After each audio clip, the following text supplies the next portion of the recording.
Ce commentaire-là, regardez, il est extrêmement grave. Et vu qu'il y a des gens qui le défendent, mais on est où là?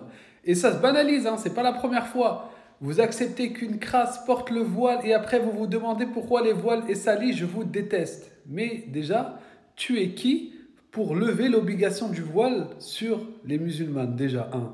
Selon leur péché, non, ça n'existe pas. Deuxièmement, ici dans cette story-là, cette sœur montre qu'elle veut se repentir. Donc tu veux fermer la porte du repentir. Tu sais que devant un qadi, c'est-à-dire dans un État musulman, tu peux prendre une peine pour ce genre de message. C'est-à-dire qu'avec les lois de Dieu, tu vas être puni, toi, pour avoir écrit ce genre de message au-dessus de cette story-là, là, où tu penses être peut-être dans le haqq. On t'a mis dans la tête que c'était normal de dire ce que tu es en train de dire. C'est extrêmement grave.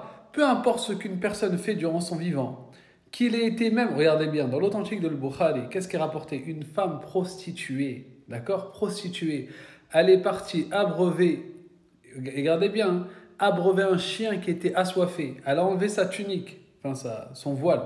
Elle a attaché à sa chaussure, elle l'a fait descendre pour récupérer de l'eau et elle a abreuvé ce chien. Pour cela, le prophète alayhi sallam nous dit que Allah lui a pardonné.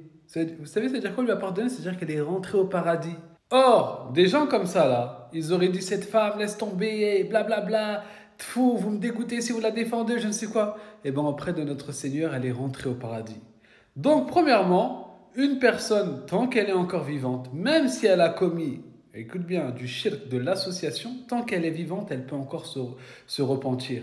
Alors que dire d'une personne qui n'était pas dans le shirk, mais qui était musulmane, dans des péchés, etc., et qui veut se rapprocher davantage d'Allah Azzawajal, il faut les encourager.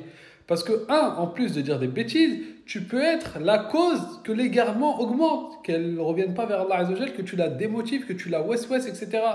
Donc, s'il vous plaît, mes frères, lorsque vous voyez des gens, peu importe qui ils sont, vous n'avez pas été d'accord avec ce qu'ils ont fait dans leur vie, etc., il n'y a pas de problème.